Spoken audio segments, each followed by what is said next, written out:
Hi BookTube, it's Amy. I thought I would do an update on my reading of the Memoirs of Jacques Casanova.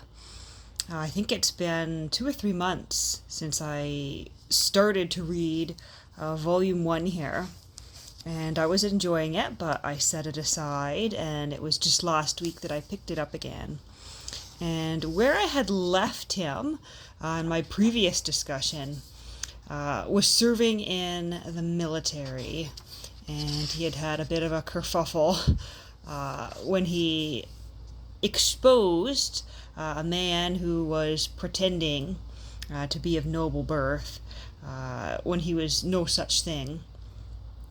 And he ended up, stealing away to an island where he lived quite grandly until he was discovered and taken back. And it had been discovered that the man that he had, exposed, they had finally come to their senses and realized that, he was indeed not of noble birth, not inheriting a title and fortune. But he had that little adventure, and then decided that he no longer wanted to be in the service, and so he left his military service and went back to Venice and area. Had a few more adventures and ended up meeting yet another woman, a woman who was traveling with someone else. But he, takes up traveling with her and is completely in love with her until she leaves him also, leaving him heartbroken.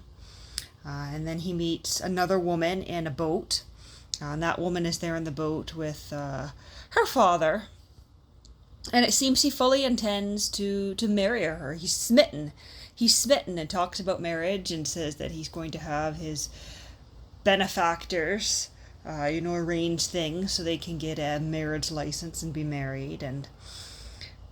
But as soon as he leaves her, as often happens, he realizes, he's not quite as in love as he thought, but he wants to do right by this particular lady, and so he proceeds on with his plans as though he really did intend to go through with the marriage, and decides that he's going to find someone else in the social circle for her to marry.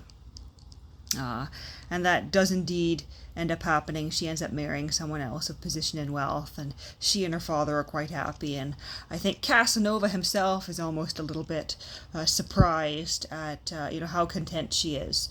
So perhaps she wasn't as in love with him as it seemed, but she certainly checked all the he certainly checked all her boxes in terms of a husband, because it seemed that she had kind of let off choosing someone to marry because she had these specific specifications, and he ends up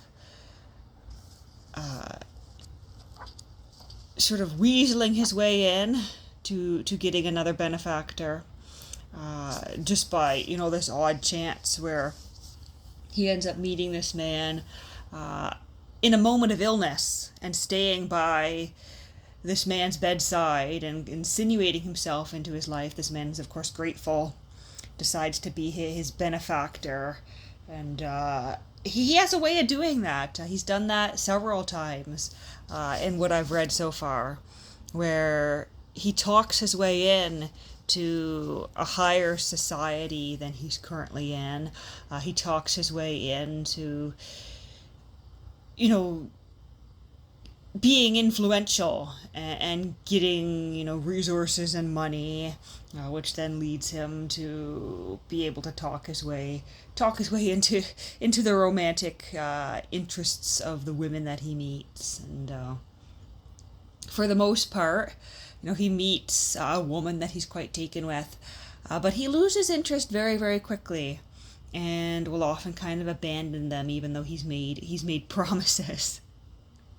Except in a couple of cases. In the one case, I think he was head over heels in love and was disappointed that she was no longer with him. And then in the other case where, he followed through and made sure that she did indeed get the marriage that she was expecting. And that's where, he called on one of his benefactors to find a suitable husband for his fiancée, essentially, to find a suitable husband for his fiancée, and to get this marriage license and host this extravagant wedding. And next up, I guess he's headed on to Paris. And I'm still quite enjoying this. And the chapter titles are either named after the women that he meets or named after his travels. So he's going to be visiting Paris, first visit to Paris. That is the title of the next chapter.